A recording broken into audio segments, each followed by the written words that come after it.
किसी न किसी तरह से हम भारतवासी जो हैं डॉक्टर अंबेडकर और ज्योतिबा फूले और सावित्रीबाई फूले के ऋणी हैं। हम इनके कर्जदार हैं। इनकी हमें जयंती मनानी चाहिए, हर एक इंसान को मनानी चाहिए, क्योंकि खाली भंडारा करने से और मंदिर में पूजा करने से IAS KS और बड़े अधिकारी नहीं बनते। इसलिए प्रजापति समाज ये महसूस करता है कि हमें शिक्षा के क्षेत्र में काम करना होगा, बच्चों को पढ़ाना। नेशनल A1 न्यूज़ में आपका स्वागत है। आप देख सकते हैं कि जैसे कि अंबेडकर जयंती के सेलिब्रेशन के उपलक्ष्य पर जगह जगह बाबा साहब की जयंती मनाई जा रही है। आज हमारी इधर ब्यासपुर परला कल्याणा यहाँ पे बाबा साहब की जयंती मनाई जा रही है। तो ख़ास बात ये है कि यहाँ पर जितना भी OBC समाज है वो बाबा साहब की आइडियोलॉजी के ऊपर चलने के लिए अभी तैयार है। चलो इनसे बातचीत कर लेते हैं। जी सर, आप बता सकते हैं कि आप बाबा साहब की जयंती के उपलक्ष्य पर क्या मैसेज देना चाहते हो? मैं बंसीलाल चौधरी। सर, ऐसा है कि 11 अप्रैल को महात्मा ज्योतिबा फूले और 14 अप्रैल को बाबा जी का अंबेडकर साहब का जन्मदिन, ये हमारे लिए एक ऐसा महत्वपूर्ण दिन होते हैं कि इसके दिन में हमने जो उनकी जन्म तिथि होती है उसको हम क्यों मनाते हैं, क्या संदेश देते हैं वो लोगों को, इसी बात पे आज ये कार्यक्रम रखा गया है। यहाँ पे कल्याणा जो कि अरनिया ब्लॉक में पड़ता है और आज तारीख है 20 अप्रैल की। तो सर, इसमें आज जो ज़्यादातर OBC समाज को इसलिए प्रेरणा ले रहे हैं इनसे, क्योंकि उन्होंने ऐसे ऐसे काम किए, जैसे भारत का संविधान जो लिखा गया उसके अंदर आर्टिकल 14 जो बोलता है कि इक्वलिटी बिफोर द लॉ, उसके बाद आर्टिकल 15, आर्टिकल 16, उसके अंदर 15(1), 15(2), 15(3), 15(4), 15(5), 15(6) लिखा हुआ है बिल्कुल। तो इसी तरह आर्टिकल 16, इसी तरह आर्टिकल 243 D6 और T6 D1 और उसके बाद आर्टिकल 340 जो सबसे बड़ा महत्वपूर्ण आर्टिकल था, और उसके बाद आर्टिकल 341, 335, 342, ये संविधान के अंदर ये धाराएं लिखी गई। और इन धाराओं का लिखने का मतलब यही था कि जो लगभग 5000 साल से जिनको गुलामी की ज़िंदगी जी रहे हैं उनकी जंजीरें कट गई। लेकिन सवाल ये पैदा होता है कि जम्मू कश्मीर के अंदर ये जो कॉन्स्टिट्यूशन था 1970 तक इन धाराओं की कोई नामो निशान नहीं था जम्मू कश्मीर के अंदर। भगत अमरनाथ जी हुए, उन्होंने सेक्टर के सामने कुर्बानी दी अपनी, बिल्कुल शरीर त्याग दिया अपना बिल्कुल। उसके बाद ये 1970 के अंदर रिजर्वेशन लागू हुई जम्मू कश्मीर के अंदर, जिसको रिप्रेजेंटेशन कहते हैं, MLA, पंचायती राज सिस्टम। और मेरा मतलब कहने का कि जो सरकार के बनाए थे ये सब ढांचे, इन ढांचों के अंदर हिस्सेदारी होनी चाहिए। लेकिन OBC के लिए 76 साल बीत गए आज, तो ये कॉन्स्टिट्यूशन के अंदर जो धाराएं लिखी हुई थी उनका आज तक इनको कोई बेनिफिट नहीं दिया इन्होंने।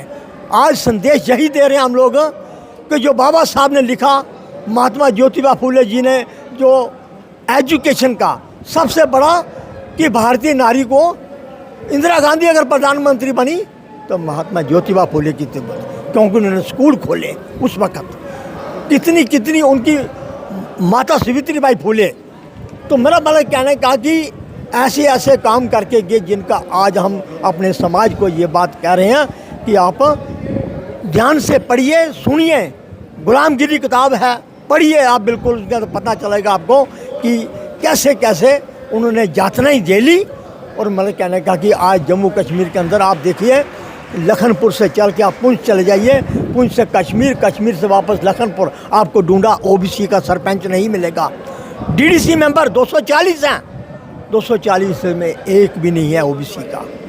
तो मेरा मतलब कहने का वो जंग छिड़ी है जहाँ पे हमने अधिकार यात्रा ओबीसी अधिकार यात्रा निकाली और कल्याणा में यहाँ पे 25 सितंबर 2021 को कल्याणा से गुजरी थी यहाँ इसी जगह से, और अरनिया में जाकर आगे कठुआ में चली गई। वो 4 दिन की वो जो अधिकार यात्रा निकली, उसके बाद यात्रा निकलती रही। मेरा कटारिया साहब जो मेरे साथ हैं उनका थोड़ा विवरण देंगे आपको। बिल्कुल सर, जैसे ओबीसी समाज अभी मुझे लगता है कहीं ना कहीं जागने की कोशिश कर रहा है, तो बड़ी अच्छी बात है कि ओबीसी समाज को समझ आ रही है, तो आप इसके बारे में क्या कहना चाहते हैं? सर, ऐसा है कि आज यहाँ पर इस हाल में जो फंक्शन हो रहा है वो 20 अप्रैल को हो रहा है। 11 अप्रैल को महात्मा ज्योतिबा फुले की जयंती होती है और 14 को डॉक्टर अम्बेडकर की।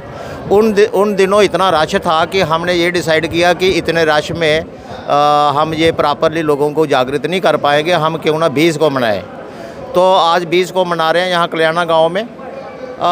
मेन हमारा अगर हम मोटे तौर पर देखें तो फूले अम्बेडकर की जयंती मनाना क्यों ज़रूरी है, क्योंकि महात्मा फुले 1827 में पैदा हुए थे और सावित्रीबाई फुले उनकी पत्नी थी जो भारत की पहली नारी शिक्षिका थी। 1848 में ज्योतिबा फुले और सावित्रीबाई फुले ने पहला औरतों का स्कूल खोला था, महिलाओं का सशक्तिकरण करने के लिए स्कूल खोला था। तो वहाँ से फाउंडेशन जो है वो समाज को जगाने की और समाज को पढ़ाने की, जो नारी शिक्षा के लिए खासकर, और जो छोटी जिनको निम्न जातियाँ बोलते थे ओबीसी एससी वगैरह, इनकी पढ़ाई का दौर वहाँ से शुरू होता है। फिर 1890 में ज्योतिबा फुले की डेथ हो जाती है और 1891 में अम्बेडकर का बर्थ होता है। तो मैं ये कह सकता हूँ कि एक सूर्य अस्त हुआ और दूसरा सूर्य जो है चढ़ा था। तो डॉक्टर अम्बेडकर ने पूरी ज़िंदगी अपनी जो है वो ये जो अनटचेबिलिटी है इसको ख़त्म करने के लिए, बराबरी के लिए काम किया और वोट के हक़ के लिए काम किया, शिक्षा के लिए काम किया। तो लिहाजा और ख़ासकर औरतों को मर्दों के बराबर हक़ देने का काम किया। तो इसलिए ये जो 2 महापुरुष मैं मानता हूँ, ज्योतिबा फुले और डॉक्टर अम्बेडकर, इन दोनों का काम मिला के जो इनकी क्रांति थी उसका फल है कि आज भारत जो है एक बहुत एक डेवलप्ड कंट्री बन रहा है, फास्ट डेवलपमेंट कर रहा है, पढ़ाई हो रही है, औरतें लड़कियां फाइटर जहाज़ चला रही हैं। तो ये सारी चीज़ जो है डॉक्टर अम्बेडकर ने कानून में, कॉन्स्टिट्यूशन में एनश्राइन की हुई है। तो उन्हीं की वजह से आज जो जितनी तरक्की हो रही है वो सारी उन्हीं की वजह से है। तो लिहाजा किसी न किसी तरह से हम भारतवासी जो हैं डॉक्टर अम्बेडकर और ज्योतिबा फुले और सावित्रीबाई फुले के ऋणी हैं, हम इनके कर्जदार हैं। इनकी हमें जयंती मनानी चाहिए, हर एक इंसान को मनानी चाहिए। और मैं भी ये भी आपसे चैनल के माध्यम से अपील करूंगा जनरल पब्लिक को कि वो नेट पे इनकी जीवनी ज़रूर पढ़े कि ज्योतिबा फुले कौन था, डॉक्टर अम्बेडकर कौन था, सावित्रीबाई फुले कौन थी। ये इन सब की जीवनी जो है नेट पे खूब अवेलेबल है गूगल पे। और संतराम बीए भी एक प्रजापति समाज के क्रांतिकारी और महान इंसान हुए हैं, उनकी जीवनी भी पढ़नी चाहिए। और चलते चलते ये भी मैं मैसेज दे दूं कि इस गांव में बिश्नाह में एक संतराम बीए एजुकेशनल मिशन शुरू हुआ है जो प्योरली एजुकेशन पे काम करेगा। और जितने भी स्टूडेंट्स हैं, अगर कोई गरीब है उसकी सपोर्ट करने के लिए काम करेगा, क्योंकि खाली भंडारा करने से और मंदिर में पूजा करने से IAS KS और बड़े अधिकारी नहीं बनते। इसलिए प्रजापति समाज ये महसूस करता है कि हमें शिक्षा के क्षेत्र में काम करना होगा, बच्चों को पढ़ाना होगा, कंपटीशन में आगे डालना होगा ताकि हमारे बच्चे भी बड़ी पोजीशनों पे पहुंच पाए। तो आप सब लोगों का भी यहाँ आने का वेलकम भी है, धन्यवाद भी है हमारी कवरेज के लिए। Thank you very much.